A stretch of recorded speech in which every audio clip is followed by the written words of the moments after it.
A lot of people always have the question of if players back then would be able to compete with the talent now. A lot of them say it's a lot easier because there's a lot easier fouls, a lot better. Hey, get a lays and touched and it's a foul immediately, so it would be easy to attack the rim. So we're going to find out if other NBA legends think Larry Bird would do well in today's era. From what I've seen, if you haven't seen any of the reactions I did to Larry Bird, there should be a playlist or something popping up now. From what I've seen, he seems like the type that would thrive in today's era. Like, he seems like the type that he can shoot, he can drive, he can do lays. He has the best outlet passes I've ever seen in my life. I'm still shocked by that video. But yeah, I guess we're gonna see what other NBA legends expect or what they think he would do in today's era. So let's get into it. Like, comment, subscribe, and yeah, let's just get straight into it. Let's not waste time. Imagine a prime Larry Bird in today's NBA. This is the most intriguing player for this type of series because he will fit so well in today's era. Honestly. He is a complete package of what you want in today's NBA. Larry Bird had many ways to impact the game, and his IQ was remarkable. You could argue he had the highest basketball IQ in NBA history. The most underrated part of Larry Bird's game for me was his defense. He led the league in defensive win shares 4 times and finished second twice. Only George Mikan, Bill Russell, and Tim Duncan have more seasons than him as league leaders, and only Hakeem Olajuwon is tied with them. Despite his reputation as more of an offensive player, this actually puts him in the company of some of the greatest defenders in NBA history. He also made 3 all-defensive teams. Sure, he wasn't a lockdown defender like Dennis Rodman in one-on-one situations, but he could hold his own and was great at reading passing lanes for steals. So he wasn't a liability, which was one of the biggest myths. And to prove that Larry Bird will dominate in today's NBA, there are players like Nikola Jokic and Luka Doncic who are thriving in the league. Both players possess some of Larry Bird's qualities. Jokic's freakish passing abilities, excellent off-ball play, and Luka's tough shot making and competitive mentality. But that's so true, and both of them are like half slow. Like, they're not super speed like John Morant. They're like a slight step slower, kind of like Larry Bird. But neither are a better shooter or defender than Larry. That is why in today's league it's difficult to find a player to compare Larry Bird to, because he is a composite of many players. The only thing you have to worry about with a prime Larry Bird in today's NBA is whether he'll be ejected after trash talking every player guarding him, because he will destroy players mentally too. Like, the guy was telling players what he would do before he even had the ball in his hands. So I'm going to show you NBA legends and players sharing stories of how dominant and skilled Larry Bird was. And after this video, please tell me how many points you think a peak Larry Bird will average in today's league. Enjoy the video, man. Prior to that NCAA tournament, still was the most watched NCAA finals game in NCAA history. How much did you know about Larry Bird prior to that game? Well, Shannon, the summer before, they had the WIT tournament. Okay. And they brought all the best college players together. Okay. To play against the world. Okay. And man, I see this guy, you know, blonde hair, all right, let me see if he can play. Okay. Man, I'm sitting there watching him shoot, Shannon. He must have made 30 in a row all net. So he was Steph Curry before Steph. Yeah. And I'm sitting there saying, this dude can play. Okay. Because, you know, brothers, we always say, okay, can the white dude really play? Correct. You know? So then I said, oh, man. You have to find out. Then we got in the game. Jack Gibbons was player of the year that year. Right. He tore him up, man. From Jack Gibbons from Kentucky.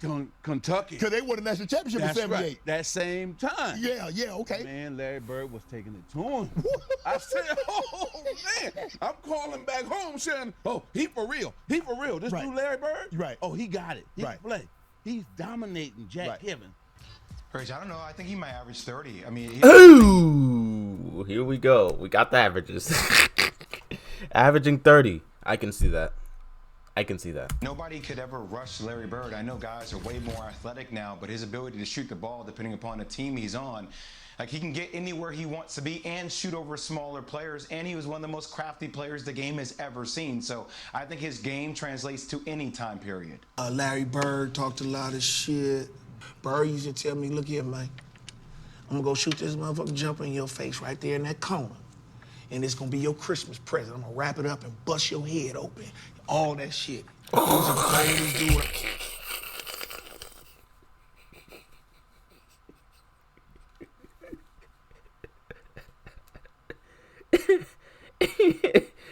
someone told me that long, extensive line mid-game, I'll just walk off.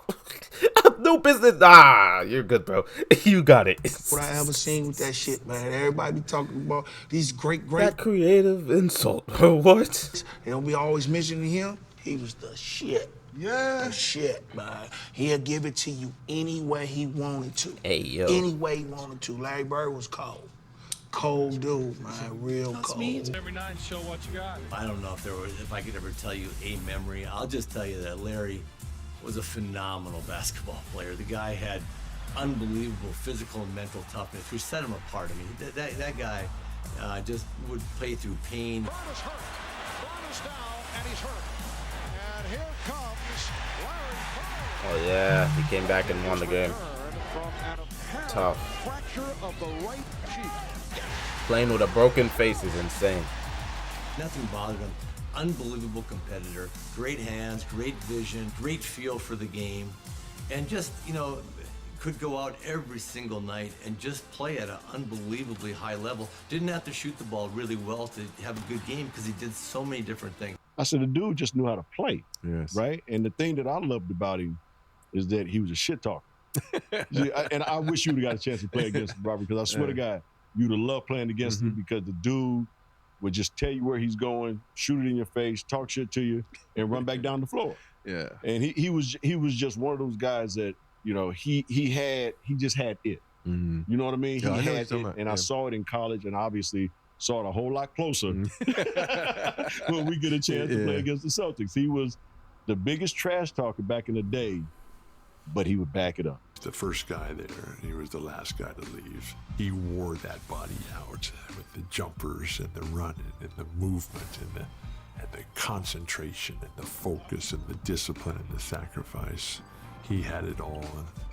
He wanted the light on him. He wanted the focus, and he wanted that ball. And if it ever got to the point where Casey Jones, a coach who we just loved and would do anything for, if Casey would ever call somebody else's play, Larry would just say, no, I'm shooting this ball, and he would. 2 seconds on the shot clock. Bird wants a 3 out of it, and he gets it. Now, growing up in Boston, people all used to always talking about that he can't jump, he can't do this, he can't do that. And, a lot of my friends was like that, So, I got to the league. I called all my friends back up. I said, all that trash that you were talking, you need to squash all that. This man is great. He can, whatever you were saying for a man who can't jump, he's demolishing everybody. So your guys are saying, how can you let this guy? Oh, he's doing it on everybody. He's doing it on everybody. He's doing it on the best defensive players in the league. I have to give the edge to Bird. I mean, he can Who's get better? his own shot off. 100%. Teammate. Basically, 100% Bird. what Magic did, he was able to do, plus be an offensive threat all the way out to the three-point line. That's an incredible asset. They were pretty much the same size. Yeah. They were both slow. They were both, they were not both leapers. Yeah. But Bird, that outside three, and they were both high IQ guys, but I got to give the edge to Bird. To play against the dream team. This was the legendary game where the college guys came in and Chuck Daly let y'all tear their ass up, and as soon as y'all started getting back, he ended it, right?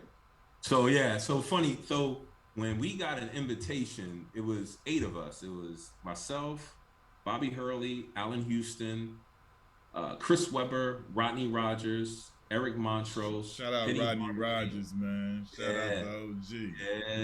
Yeah. And Grant Hill was on that squad.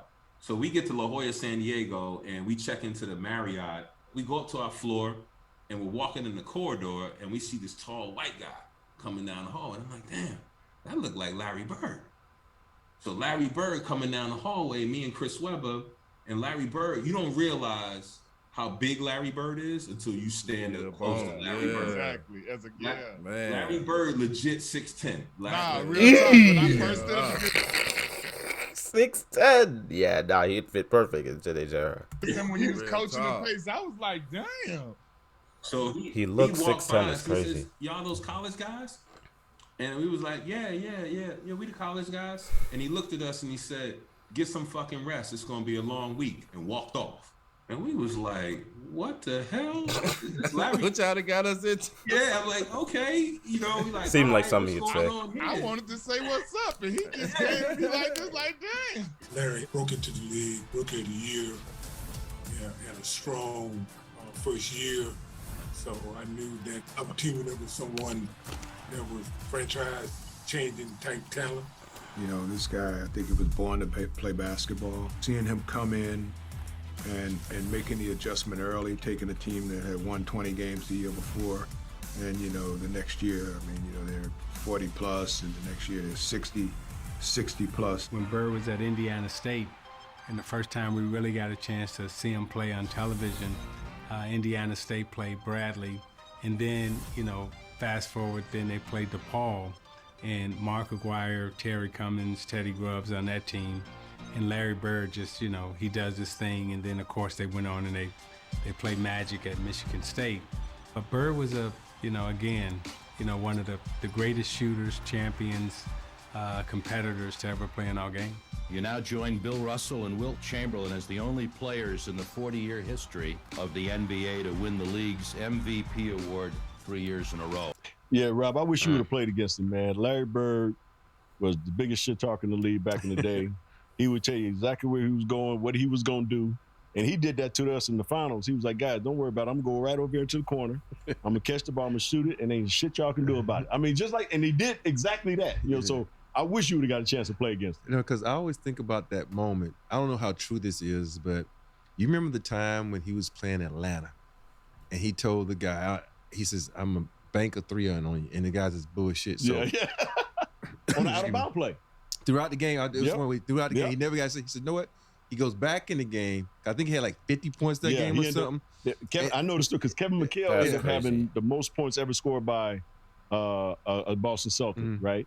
And Larry told him he should have got 60 because he broke it against Atlanta like 2 or 3 days later. Yeah, and it was in the bench. Atlanta bench got in trouble because they out here rooting for. I'm like, you can see it. I mean, if you go back and look at the tape, you can see the bench. Every shot he made, they're going crazy. They're like, he unbanked this one. And it's like, see, that's what you want, because when someone's telling you what they can do and you can't stop it, you know they're a bad man. Bad man. Yeah. But I look at guys in this era now, and you say, okay. You look at Bird and says, man, I could have stopped him because, you know, he's slow. It's sort of like Luka now. Luka, you watch Luka. Luka is so freaking slow, and you like, why can't they stop that? Right. I'm like, but when you crafty and you know how to play, that's all you need. Yeah, I think Bird is fast compared to Luka. I see Luka, he be going slow as hell, and he'll get by you. But Larry probably looked like fucking sprinter compared to the way Luka played. Yeah. It's amazing. So Larry Bird played faster than Luka? Yeah, nah, he's dropping 40.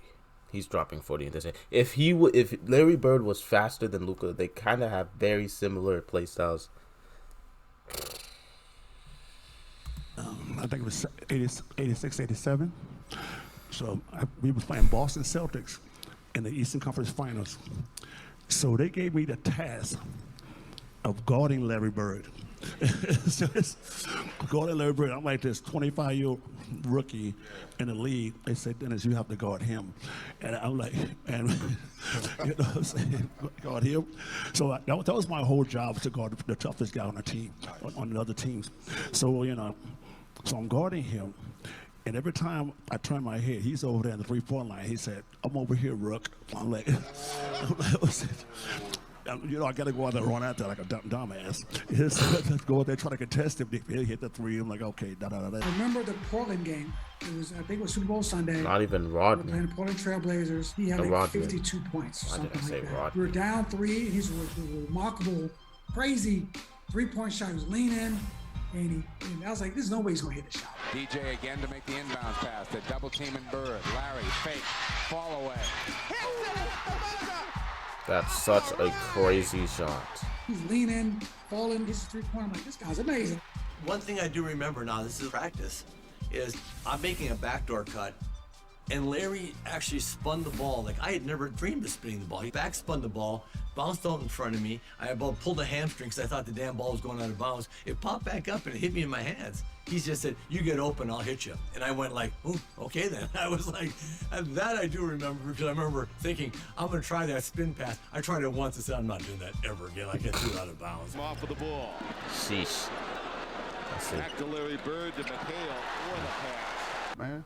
In the league at that time, do you have a feel for who players felt was the better player between those two? To be honest with you, the black players gravitated to Magic and the white players gravitated to Bird. Yeah. You Makes know? sense. And the people with sense could see the difference.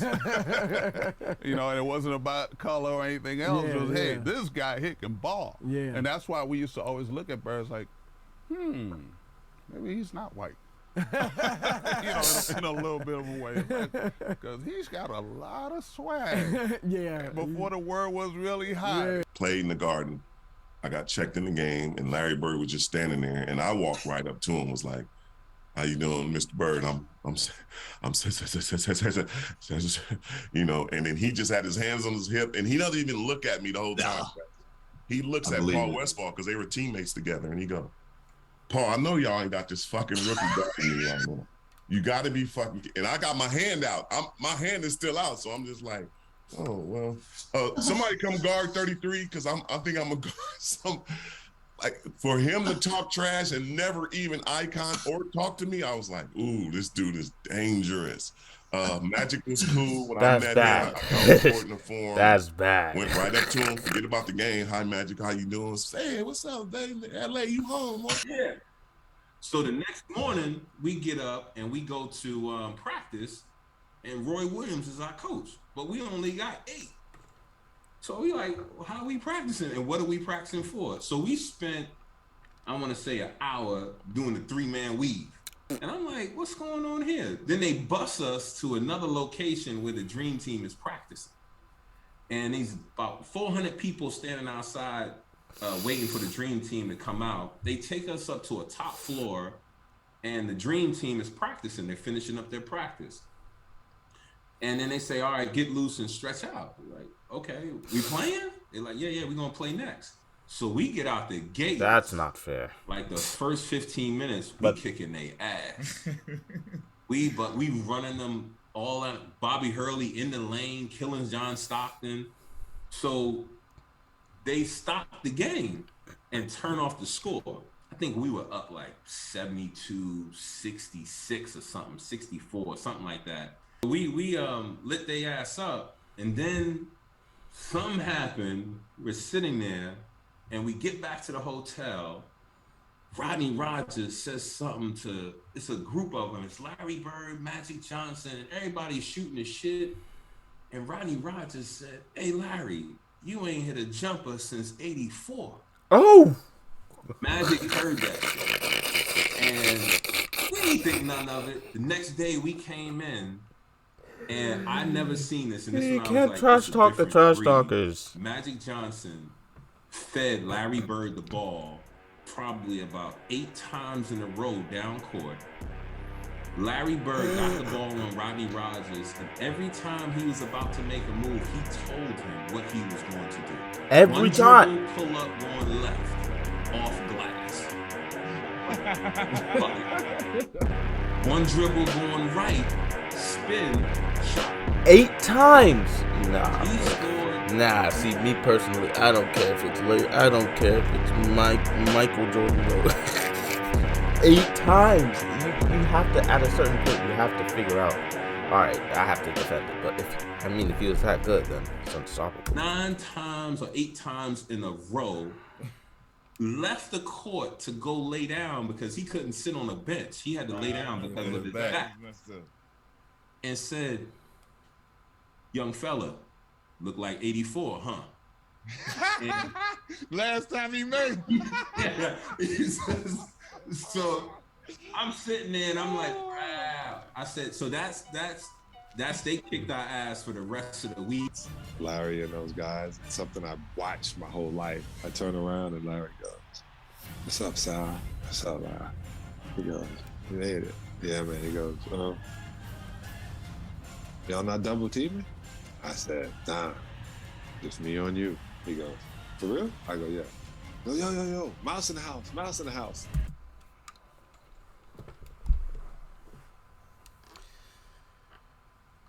I reacted to a video where they explained him trash talking.